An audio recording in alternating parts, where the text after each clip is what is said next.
with a hybrid car. So what exactly is a hybrid car made of? And what makes it so attractive?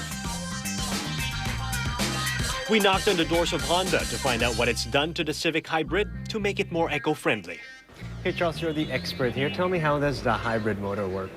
Well, our hybrid runs with the normal IDSI engine, which is here, and transmissions.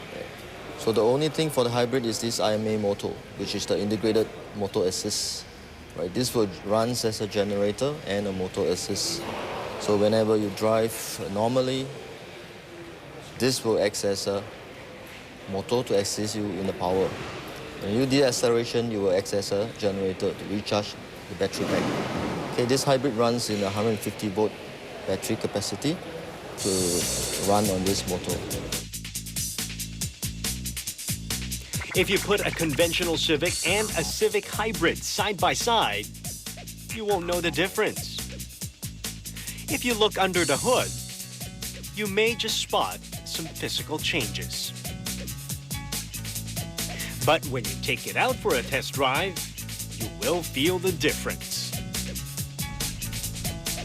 And I certainly did as soon as I took the Civic Hybrid out for a spin.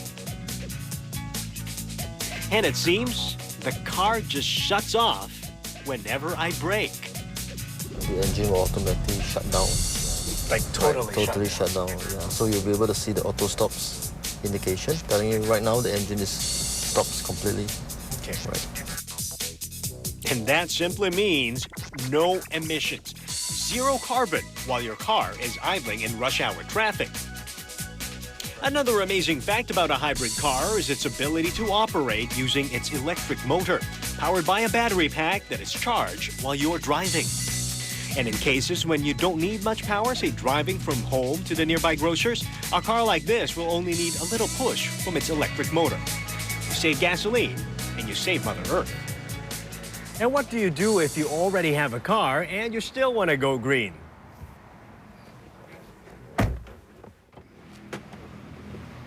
You change. And all you really have to do is to drive down to a workshop that can make your car more environmentally friendly. Here's what they'll do. They'll put an alternate fuel tank into the boot. And in front, a sequential kit.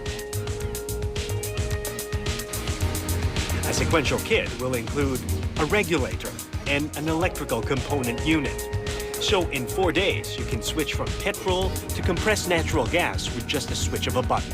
It is really environmentally friendly because, for example, when you compare it to a petrol engine car, CNG produces up to 25% less carbon monoxide. When you compare it to a diesel engine car, you're looking at your hydrocarbon or your particulate matters that are coming into the air. CNG is 70% cleaner in terms of the carbon monoxide and hydrocarbons that are emitted into the atmosphere.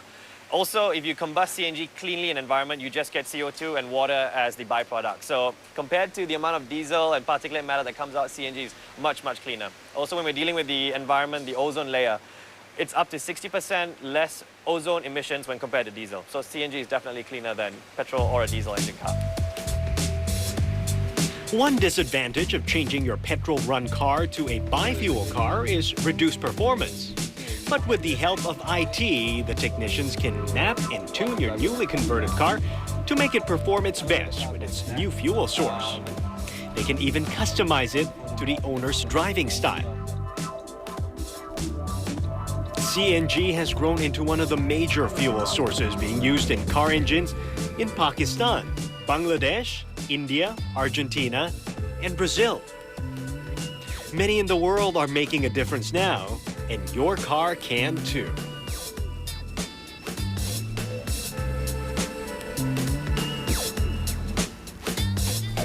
Reduce, reuse, and recycle.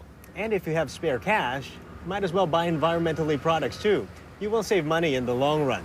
Going green is not easy, but we can all do it one step at a time. And Mother Earth will thank you for it.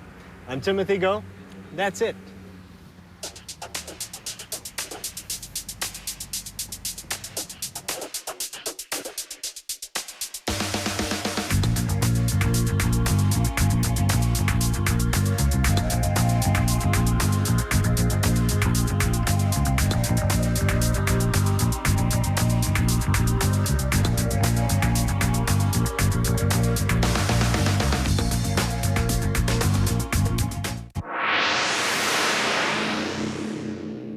Channel News Asia, a network of MediaCorp News.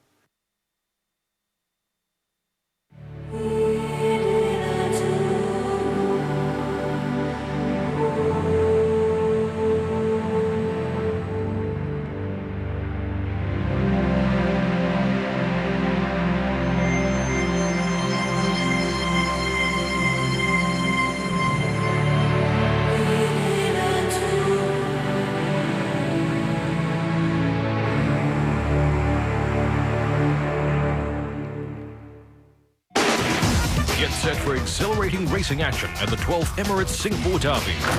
Cheer on your favorite riders as they compete for the whopping $1 million prize money and strive for one of the most coveted titles in local horse racing.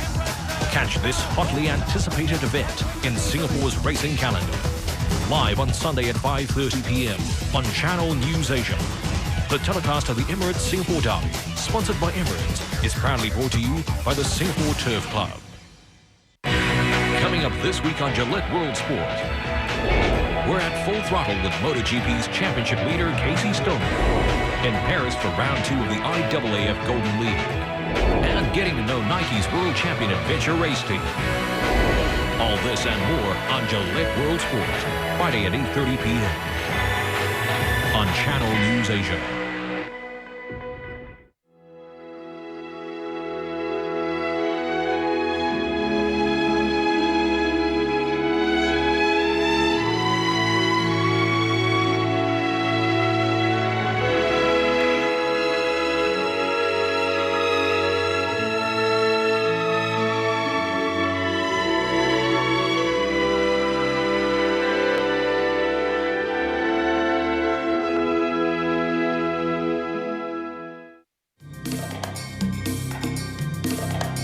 Providing Asian perspectives in an ever-changing landscape.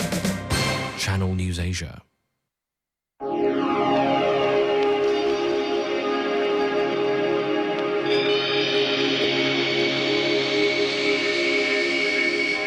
Time by Frank Muller.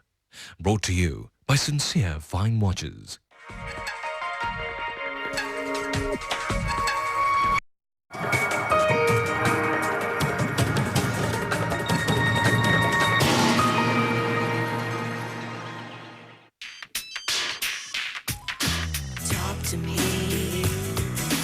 Talk to me. If you feel the need or when you need to feel it, talk to me. If you feel the need or when you need to feel it, talk to me. Hello everyone, I'm Timothy Go. You're watching That's IT, the show that boldly goes where no man has gone before. Okay, I'm getting carried away, but those of you who knows me knows that I love movies. But these days, I can't tell between cinema that uses emulsion film and those that offer the digital experience. Well, if just like me, you can't tell the difference anymore, then digital movies are doing something right. There's a whole new digital revolution behind what we see. So let's check out what's happening behind the scenes.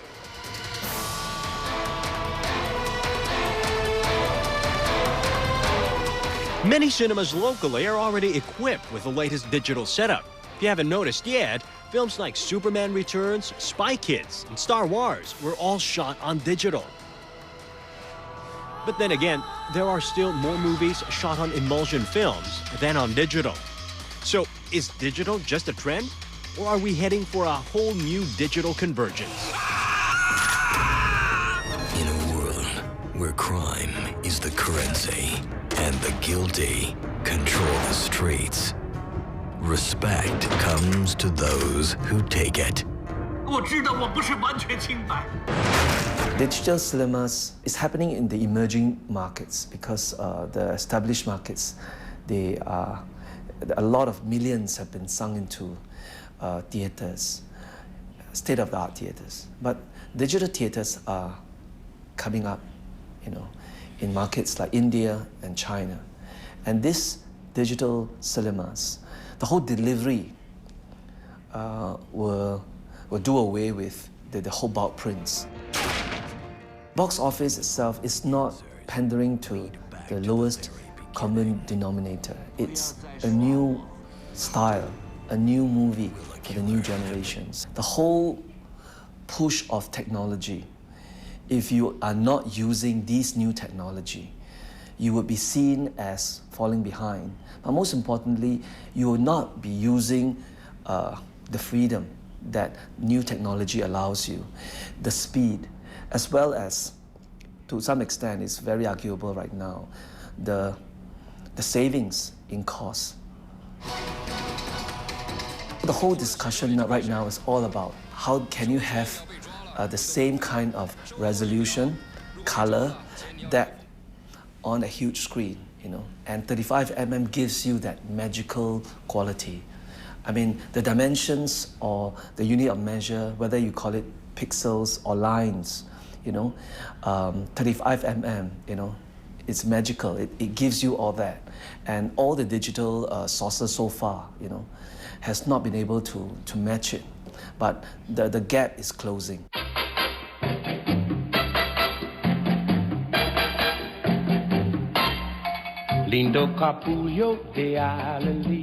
I feel that, unfortunately, very sad to say, 5 years ago I wouldn't say this, but now I really see that there would be one day, maybe in at least the next 30 or 50 years, where film would really be replaced by the video format. It's very sad news because I myself am very much a purist, you see. As much as possible, if I can get the kind of funding, or if I could get my hands on film, I will shoot on film. Unfortunately, you know, everyone's breaking the news. Companies are telling you this, your friends are telling you this, that, you know, the resolution of video is getting higher and higher. You're looking at 4K, and then you're looking at even bigger and better formats, such that even Star Wars is shot on high definition now.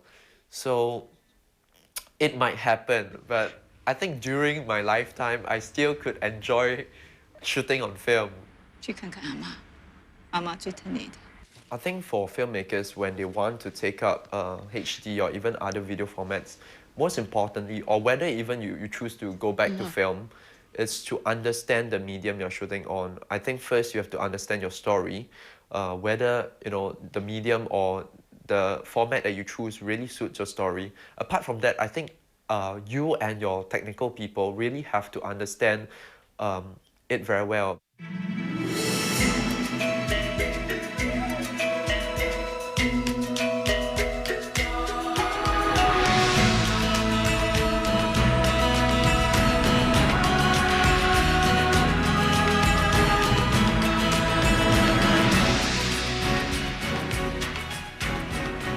People thought, oh, maybe the theatre would die, but it thrived. The whole theatre experience will continue.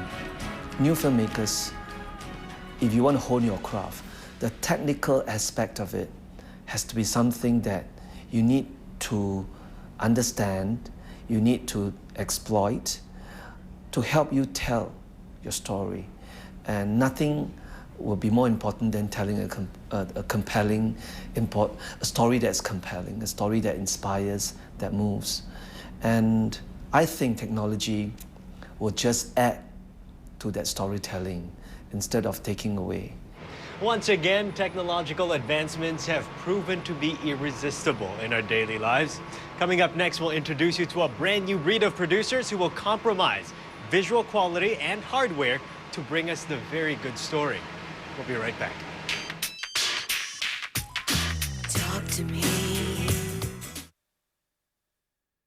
Japan's nuclear industry under the spotlight after an earthquake caused radiation leaks at the world's largest nuclear power plant. It's since closed, and investigations are underway over the safety of the country's nuclear complexes. More on Primetime News.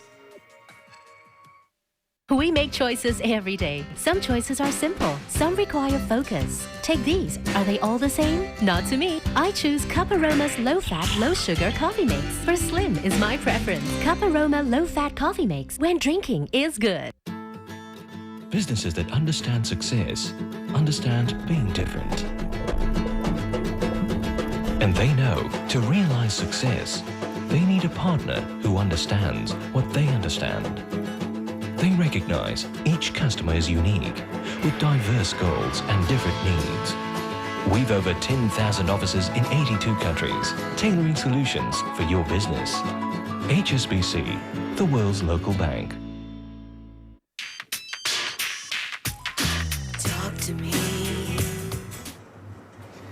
Well, by now, most of us have viewed pictures and videos online, and some of us have even created our own material, which is good because we all have different stories to tell and so many different experiences to share. So welcome to the world of user-generated content.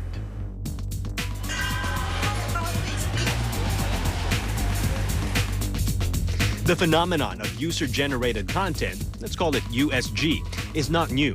But the most notable difference is, these days, it is getting much more attention from traditional mainstream media. These days, practically everyone has a camera or a camera phone with him. The technology of even the most basic imaging devices have gotten so much better too. And so what's happening is amateur footage is appearing more and more on our TV screens.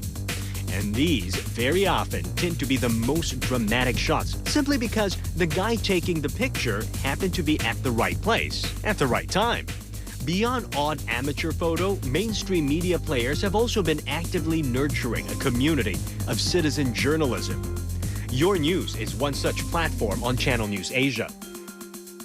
I guess it helps us give another dimension to our news, because news can happen anywhere, anytime, and helps us to see through our viewers' eyes what they experience and share it with other viewers. So in a way, we're offering another perspective to news. With technology getting more accessible, even kids are getting into the act. These 11 and 12-year-olds in Singapore produce stories just like the pros. Well, almost. This is Kim Junju signing off. Their stories, along with others made by kids from other schools, have actually made it to air, watched by school children just like them. I'm very serious about it. Because I'm in the broadcast journalism club in my school, so I write newsletters for the school, and it's part of me. Nowadays, students, even schools, they can have computers and cameras which we can use, and it's much more affordable now. Technology is so advanced that it's very simple, user-friendly to use. Look at YouTube, Wikipedia, MySpace, and many more. The internet is where user-generated content has reached dizzying proportions. Flickr, a photo-sharing site, now has 25 million users worldwide.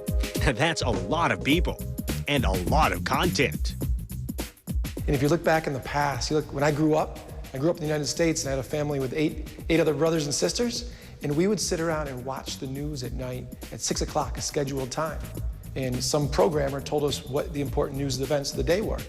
Look how that's dramatically changed in the last 30 years to you pick your news, what you want to see, when you want to see it, and how you want to see it, whether it's done by an AP or a Reuters or your neighbor next door, and that it's put the person in charge. One of the key things about Flickr and what's happening in a lot of these companies now on the web is there's so much information out there, but the users organize the information. So it's not done by an editor or somebody at Yahoo or another company. It's organized by the people who are consuming this media, which is totally revolutionary. Digital imaging has evolved from the traditional capturing and processing of prints. These days, consumers are editing, storing, burning, even sharing images and videos online. So basically what we recognize is a new behavior, a new awareness. More and more customers are actually using N-series devices to take photos and share it. The initial impression is that social media and mainstream media platforms are actually coexisting together, so they complement each other. We're seeing basically newspapers collecting stories from blogs, and more I hear the terminology of citizen journalist. So the idea here is to look at this behavior and actually create a powerful solution, but also a simple solution or experience for our customers to connect to these services online. These guys love to share.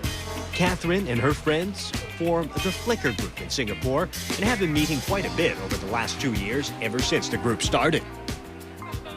through this group, we actually share photo skills, we joke around, we go out for photo shoots, we share passion. It can be photography passion, it can be food passion, which is what we are doing here, at Maxwell Food Centre this afternoon.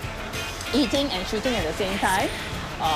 We basically do a lot of sharing, and I think it's quite a warm community, and which is part of the reason why, most of us are on Flickr. Basically, when you take a shot, right, you take a good photograph, you want it to be admired, right? You don't want it to sit in an album where no one sees it except your family members. So you actually want it online. Before that, I joined Flickr. My photos are actually stored in the PC. So it's like, to me, it's like a treasure that's stored somewhere where nobody is made known to my photograph. But after I joined Flickr, about 6 months, then I found that all my photos that I've uploaded, right, got pretty good feedbacks, And these feedbacks really helps me a lot in terms of getting comments, whether this photograph is good or not, or which areas need improvement. And Flickr is a worldwide community, covers all the way from North America to Asia. So people all around the world can get to see your picture and get to comment. Oft-quoted phrase, human is a social animal. That's where it all comes from, To share your life with just one person or with yourself is kind of boring. So there are sometimes you see something in your life where you feel like, okay, this is so awesome that somebody else also needs to see it. Just me seeing it is maybe kind of selfish. So yeah, that's where this all comes from, You share life with people, people come to know of you, you make friends all over. It's kind of nice, social networking kind of thing. Well, the next time you're out with your buddies, you might want to take out your mobile phone camera and start making your own Saturday Night Fever movie. Come to think of it, I might just do that. Let me go update my dance moves. I'll be right back. Talk to me.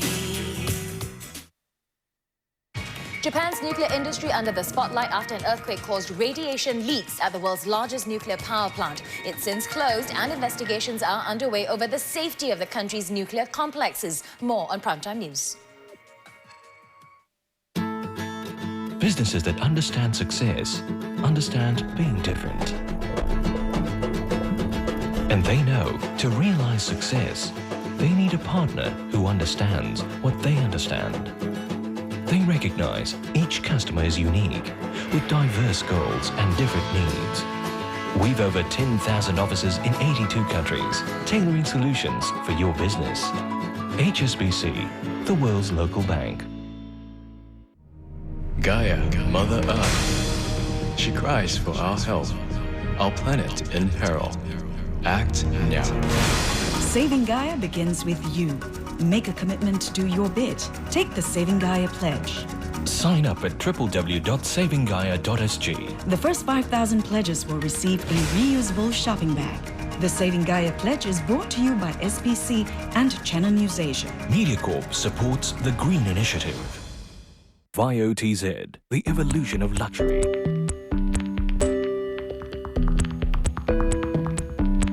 Pride of ownership since 1997. Talk to me. Well, now that you've got that compelling story inside your head, it's time to proceed to the best part, production. Luckily, these days, there are technologies that can help make it simpler and accessible. So let's have a look at the neatest software and hardware that will help you become an award-winning visual artist. To film good visuals, you need a good video camera. Here are some new HD cameras that can help get you started. For the enthusiasts, here are two small and compact cameras for you to choose from. Using the Advanced Video Codec High Definition AV-CHD, the Sony HDR SR5E will provide a better compression quality than the usual MPEG-2 DVD quality. It allows you to store over 40 gigabytes of high-quality video footage. However, to play back DVDs using AV-CHD, you need to use Blu-ray player and other compatible devices. The Panasonic HDC SD1 sports almost the same functions as the Sony, but the HDC SD1 scores better when the light dims down. However, this camera doesn't come with HDD, but you can always slot in an SD card when you run out of storage.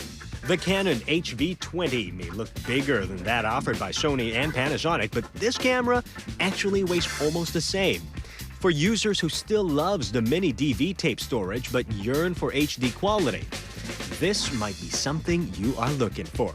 The HV20 may not perform that well in low light, but it still gives good still image quality, good sound, and a good battery life. Okay, here comes a practice camera for the enthusiast who's intending to spend thousands for that semi-pro camera. The well-designed JVC G-Set HD7 has all the manual buttons and functions all at the right places. Manual aperture, shutter speed adjustment, and manual focus are all very useful functions to learn for enthusiasts who want to turn pro. The price for this camera is slightly steep, and picture quality may not be as good compared to the smaller cameras. Many consumer cameras are going HD and HDD. But before you buy your video camera, please understand what high definition and hard disk drive actually means.